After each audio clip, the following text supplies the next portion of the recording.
नमस्कार, good morning. आप देख रहे हैं आज तक, आपके साथ मैं हूं मलिका मल्होत्रा। देश और दुनिया की तमाम बड़ी खबरें सबसे पहले सबसे तेज आज तक पर आपको दिखाएंगे।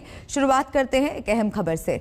जम्मू कश्मीर में सेना के एंटी टेरर ऑपरेशन से बौखलाए आतंकी एक के बाद एक गैर कश्मीरियों को निशाना बनाते जा रहे हैं। रविवार को भी गैर स्थानीय लोगों पर आतंकवादियों ने हमला कर दिया, जिसमें 2 लोगों की मौत हो गई जबकि 1 घायल है। पिछले 10 दिनों में आतंकवादियों ने कश्मीर में 9 गैर कश्मीरियों की जान ले ली है।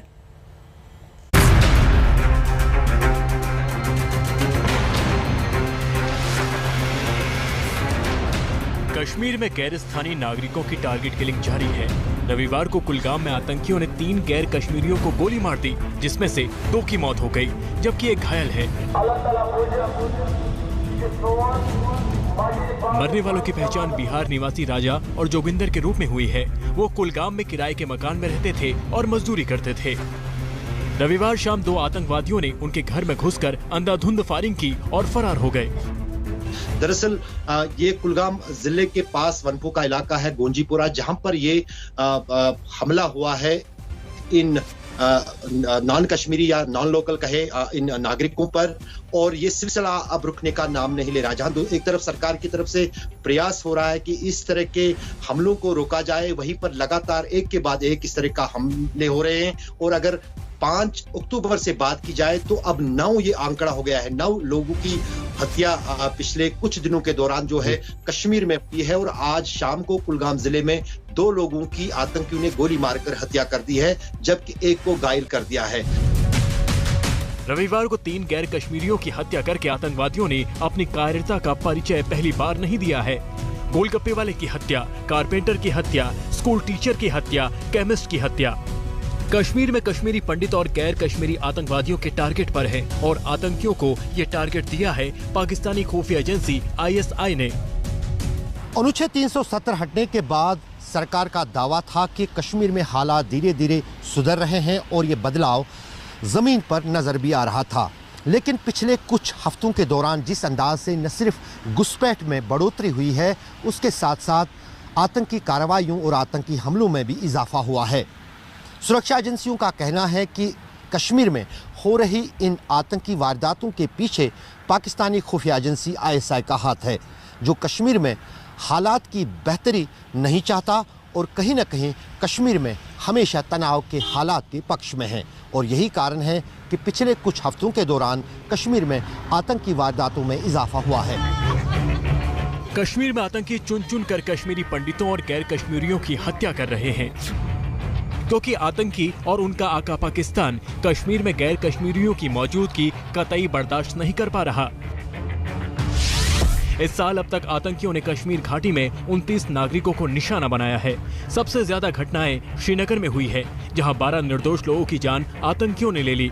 पुलवामा और अनंतनाग में 4-4, कुलगाम में 3, बारामूला में 2, बड़गाम और बांदीपुरा में 1-1 नागरिक की टारगेट किलिंग हुई है। ये कश्मीर में आतंकियों का नया टेरर मॉड्यूल है और हमेशा की तरह इस बार भी इसका मास्टरमाइंड पाकिस्तान है, जो निर्दोष नागरिकों को मारकर कश्मीरियों को बदनाम करने की साजिश रच रहा है। मैं समझता हूँ ये बहुत अफसोसनाक बात है कि बेगुनाहों को मारा जा रहा है। हम समझते हैं ये एक साजिश के तहत किया जा रहा है कि हम लोग बदनाम किए जाएं, और इसमें हमारा हाथ नहीं है, कश्मीरियों का हाथ नहीं है। क्या माहौल को खराब करने की कोशिश की? जी हाँ, माहौल को भी और कश्मीरियों को बदनाम करने की कोशिश की जा रही है। ये पाकिस्तान और आतंकियों की बौखलाहट है, जो वो निर्दोष नागरिकों को निशाना बना रहे हैं, क्योंकि आतंकवादियों के लिए सेना को निशाना बनाना टेढ़ी खीर साबित हो रहा है। इसलिए वो आम नागरिकों को अपना शिकार बना रहे हैं। कि ये सारी पाकिस्तान की डेस्परेशन है और पाकिस्तानी जो टेररिस्ट है, क्योंकि हमारी सेना को वो फेस नहीं कर सकते, और इसीलिए उनको पता है कि पुलवामा किया था उन्होंने, तो एयर स्ट्राइक हुआ था, उड़ी किया था, तो सर्जिकल स्ट्राइक हुआ था और पाकिस्तान को मुंह की खानी पड़ी थी। इसी कारण से वो इस प्रकार के सॉफ्ट टारगेट के ऊपर अटैक कर रहे हैं, जो कि उनको महंगा पड़ेगा और पाकिस्तान को लेने के देने पड़ेंगे, ये स्पष्ट है। आईएसआई के इशारे पर आतंकियों की फौज ने कश्मीर में आम नागरिकों की टारगेट किलिंग का जो ट्रेंड सेट किया है, उसका खेल बिगाड़ना ही अब सुरक्षा एजेंसियों का टारगेट है, जिसके लिए श्रीनगर से लेकर दिल्ली तक हलचल तेज हो चुकी है। जम्मू कश्मीर सरकार हरकत में आई है और नए सिरे से पूरे कश्मीर में सुरक्षा व्यवस्था का जायजा लिया जा रहा है। यहाँ तक कि ये भी खबरें आ रही है कि जम्मू कश्मीर पुलिस में बड़े बदलावों की उम्मीद जताई जा रही है, ताकि कश्मीर में इन निर्दोष और गैर कश्मीरी नागरिकों की हत्या को किसी हद तक अंकुश लगाया जा सके। अशरफ वानी, श्रीनगर, आज तक। कश्मीर में बिहार के लोगों पर हमले हुए तो राज्य में सियासत गर्मा गई। बिहार के सीएम नीतीश कुमार ने जम्मू कश्मीर के एलजी से बात की। हालांकि नीतीश इन हमलों को लेकर घरेलू मोर्चे पर घिर गए हैं। तेजस्वी ने पलायन के मुद्दे पर उनसे तीखे सवाल पूछे हैं।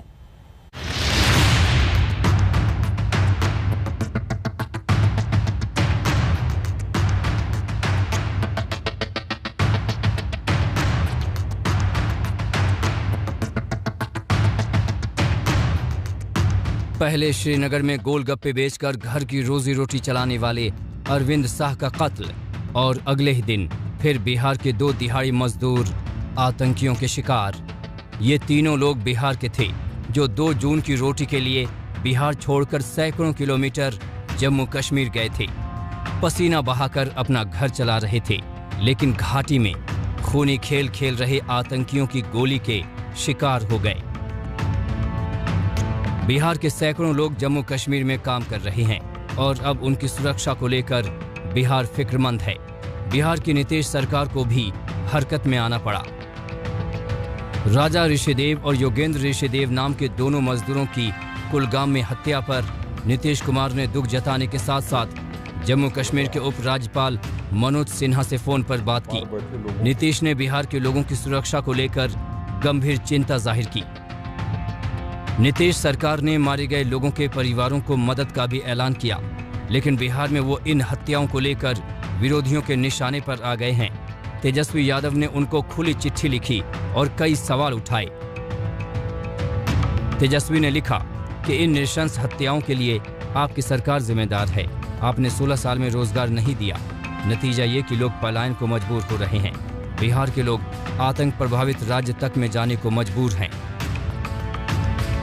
बिहार की दूसरी सियासी पार्टियों में भी राज्य के लोगों की सुरक्षा को लेकर गहरी चिंता है। आरजेडी और एलजेपी ने भी कहा कि बिहार के लोगों पर घाटी में हमले गंभीर बात है। जिस तरीके से कश्मीर में ये घटनाएं देखने को मिल रही हैं, जिसमें बिहार के भी लोग हैं जो वहां पर रोजगार या व्यवसाय के कारण है और उनकी निर्मम ऐसे हत्या की जा रही है वहां पर आतंकियों द्वारा, इस बात पर मैं चाहूंगा कि मुख्यमंत्री नीतीश कुमार जी वहां के गवर्नर से बात करें, वहां से सीधा संवाद स्थापित करें उनके साथ और वहां से बात कर इस बात को सुनिश्चित करें कि भविष्य में कम से कम किसी और ऐसे बिहारी की किसी दूसरे प्रदेश में इस तरीके से निर्मम हत्या नहीं हो। जम्मू कश्मीर में बिहारी जो मजदूर हैं उनकी हत्या होती है आतंकवादियों की गोलियों से। 370 का समर्थन डबल इंजन की सरकार कर रही है, पलायन को रोक नहीं सकती है और शासन उनके हाथ में है। नीतीश के मंत्री ने सीधे पाक को निशाने पर लिया और पाक परस्त आतंकियों के इस कायराना हरकत को लेकर कहा कि पाक से कोई रिश्ता नहीं होना चाहिए। मैं समझता हूं कि पाकिस्तान पूरी तरह नापाक देश है और इस देश से पूरे दुनिया को परहेज करना चाहिए। इसलिए ये आतंकवादी टेररिस्ट पालते हैं, तैयार करते हैं और पूरे दुनिया को डिस्टर्ब करने का काम करते हैं। इसलिए इनके साथ कभी कोई संबंध रहना ही नहीं चाहिए। पूरे दुनिया को इससे अपना हाथ खींचना चाहिए, अलग होना चाहिए। जाहिर तौर पर बिहार में पलायन बड़ा मुद्दा है और अब प्रवासी मजदूरों की हत्या के बाद ये मामला सियासी बन गया है। ब्यूरो रिपोर्ट, आज तक। कश्मीर में डर का माहौल बनाने के लिए टारगेट किलिंग की एक लिस्ट पाकिस्तान ने बनाई है। पाकिस्तान को मुंहतोड़ जवाब देने के लिए भारतीय सुरक्षा बलों ने भी एक हिट लिस्ट बनाई है। इस लिस्ट में उन 10 आतंकवादियों के नाम हैं जिनका सफाया करना है। इस वक्त घाटी में 225 सक्रिय आतंकी हैं जिनको गोली की भाषा में ही मुंहतोड़ जवाब दिया जा रहा है।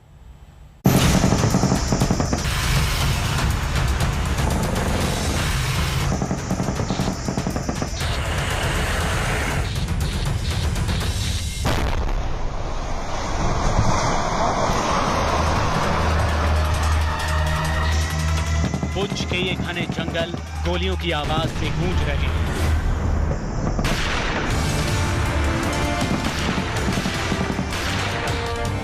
यहाँ आतंकियों और सेना के बीच मुठभेड़ चल रही है।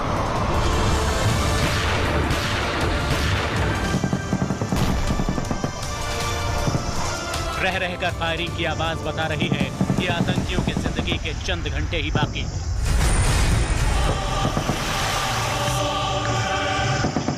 पुंछ में जवानों पर घात लगाकर हमला करने वाले आतंकी इन्हीं जंगलों में छिपे हुए हैं।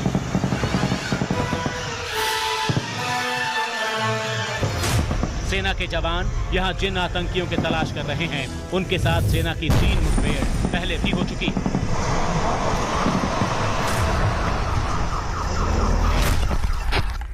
11 अक्टूबर को पुंछ के सुरनकोट में पहली मुठभेड़ हुई थी। यहां से आतंकी फरार हुए। फरार हुए आतंकियों के साथ दूसरी मुठभेड़ राजौरी के थाना मंडी के जंगलों में हुई। फिर तीसरा एनकाउंटर पुंछ के ही मेंढर के जंगलों में हुआ, लेकिन सेना को खास कामयाबी नहीं मिली। अब एक बार फिर सेना और आतंकियों के बीच मेंढर के जंगलों में जंग छिड़ी, लेकिन इस बार सेना मौका नहीं चूकना चाहती। जम्मू कश्मीर के पुंछ जिले के मेंढर इलाके में भट्टा दोरिया जंगलों में एक बार फिर सेना और घुसपैठियों के बीच मुठभेड़ शुरू हो गई है।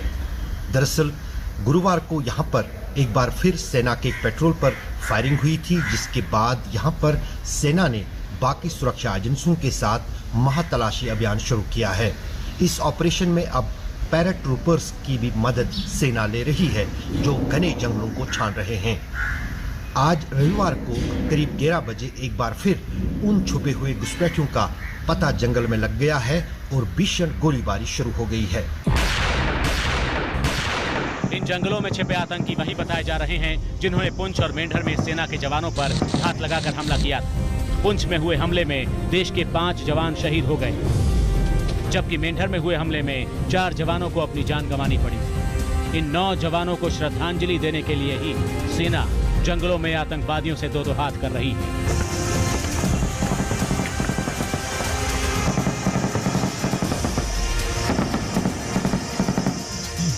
कल पपोर में सेना और आतंकियों के बीच भी एक भीषण एनकाउंटर हुआ, जिसमें 2 आतंकी मारे गए। मारे गए आतंकियों में से एक लश्कर कमांडर उमर मुश्ताक था। इस एनकाउंटर की एक तस्वीर ये है।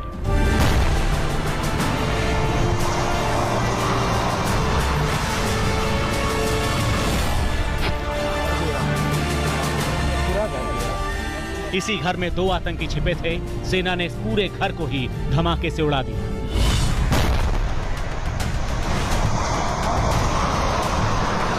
धमाके में शाहिद नाम का आतंकी भी मारा गया, जो श्रीनगर में आम नागरिकों के टारगेट किलिंग में शामिल था। इस साल अब तक सेना 147 आतंकियों को मार चुकी है। पिछले 10 दिनों में ही सेना ने 13 आतंकियों को मारा है। सेना का हालिया मिशन 8 अक्टूबर से श्रीनगर में शुरू हुआ था, जिसमें 1 आतंकी मारा गया। इसके बाद 11 अक्टूबर को 2 मुठभेड़ में अनंतनाग और बांदीपोरा में 2 आतंकी मारे गए। इस मुठभेड़ में टीआरएफ का खूंखार आतंकी इम्तियाज अहमद डार भी था। इसके बाद 12 अक्टूबर को शोपियां में 5 आतंकी मारे गए।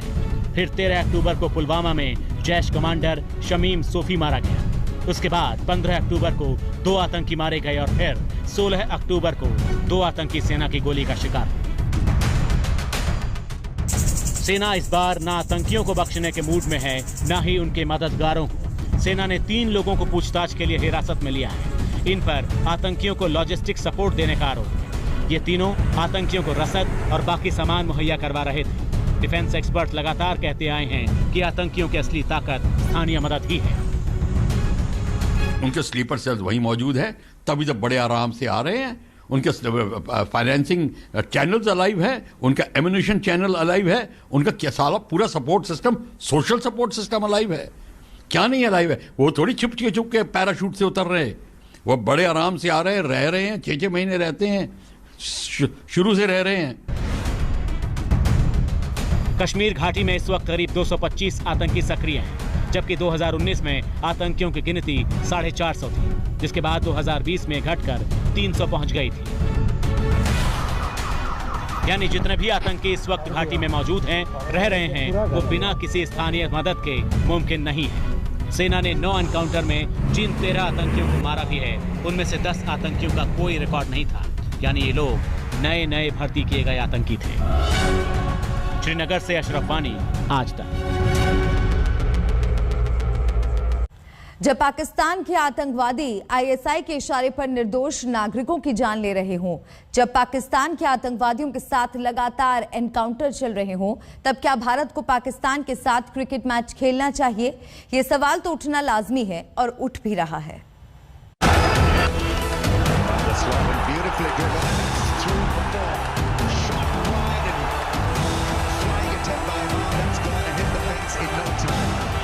क्रिकेट के मैदान की सबसे बड़ी जंग जब दुबई में 24 अक्टूबर को आमने सामने होंगी भारत और पाकिस्तान की टीम।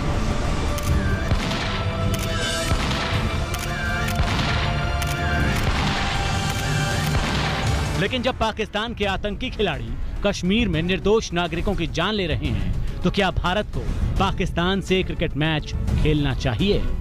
अभी हाल में अब जो है ये वारदात अभी पाकिस्तान के साथ खेला होने वाला है, उसको लेकर के क्या कहेंगे? सरकार का क्या रुख होना चाहिए? उसको रोक देना चाहिए। ऐसा धांधली हो रहा है तो आदमी जिएगा, सब तो मरिए जाएगा। बिहारिया को मार रहा है। ये एक पिता की गुहार है जिनका बेटा अरविंद शाह बिहार के बांका से श्रीनगर गया था रोजी रोटी कमाने, लेकिन आतंकियों की गोली का टारगेट बन गया। वो सवाल उठा रहे हैं। सवाल ये कि जब कश्मीर में पाकिस्तान भारत के खिलाफ आतंकी साजिशें रच रहा है तो मैच क्यों हो? जब कश्मीर में पाकिस्तान के आतंकी लोगों की जानें ले रहे हैं तो मैच क्यों हो? जब कश्मीर में रोजाना सेना और पाकिस्तानी आतंकियों के बीच एनकाउंटर चल रहे हो तो मैच क्यों हो? और मसला सिर्फ कश्मीर का नहीं है। जब पाकिस्तान भारत से दुश्मनी का मैच खेल रहा है तो भारत को पाकिस्तान से क्रिकेट मैच खेलने पर सवाल उठेंगे। तो देखो, मैं जो बात कहना चाहता हूँ, मैं खेल भावना की वो समझता हूँ। उसके कुछ हालात होते हैं। जब ऐसे हालात होंगे कि हमारी एक तरफ तो नौजवानों की शहादत हुई है और दूसरी तरफ हम खेलने जाएं, इसको क्लब नहीं किया जा सकता। ऐसा माहौल बनाना पड़ेगा कि हाँ भाई, हमें एक दूसरे की सपोर्ट करनी है। अगर हम इधर को चले जाएंगे तो मैं फिर वही इधर आता हूँ। जितने पैसे हम हथियारों पे लगाते हैं, जहाँ वो हथियारों पे लगाते हैं, हम बच्चों की भलाई के लिए, एजुकेशन के लिए, रिसर्च के लिए, उनको आगे बढ़ने में लगाएं तो मेरा ख्याल है हमारा देश और खुशहाल होगा। पंजाब सरकार के मंत्री भारत पाकिस्तान क्रिकेट के बहाने मौजूदा केंद्र सरकार पर निशाना साध रहे हैं, मगर केंद्र सरकार के मंत्री गिरिराज सिंह भी भारत पाकिस्तान के बीच होने वाले मैच को लेकर अपने विचार प्रकट कर रहे हैं। मैच होना चाहिए या नहीं? टारगेट करके हमले किए जा रहे हैं पाकिस्तान की तरफ। मेरा मानना है अगर संबंध अच्छे ना हो तो उस पर विचार। बात सिर्फ राजनीति की नहीं है बल्कि देश की है, और देश के दुश्मन से मैच सिर्फ सरहद पर लड़ा जाता है। क्रिकेट के मैदान पर भले ही मैच हो या ना हो, वो भी तब जब कश्मीर में गैर भारतीय आतंकवादी गैर कश्मीरी नागरिकों को टारगेट बना रहे हैं। वहाँ अब निशाना बनाया जा रहा है मजदूर को। पहले तो आतंकवादी पुलिस सबको अधिक करते थे, टारगेट करते थे, अब तो यहाँ बिहारी को, मजदूर को ही टारगेट कर रहे हैं। इसलिए करके हम लोग डरे हुए हैं। इतना दहशत बना हुआ है कि डर के मारे हम लोग सोचते हैं कि मेरा परिवार वहाँ से चला है, किसी तरह यहाँ नमक रोटी खाएंगे वही ठीक है। ये देश की भावनाएं हैं जिसमें आतंकवादियों का डर है और पाकिस्तान से कोई भी रिश्ता ना रखने की मांग। लेकिन भावनाओं पर किसी का वश नहीं होता, हालांकि हर बार भावनाओं से फैसले भी नहीं होते। जम्मू से सुनील जी भट्ट के साथ अशरफ वानी, श्रीनगर, आज तक।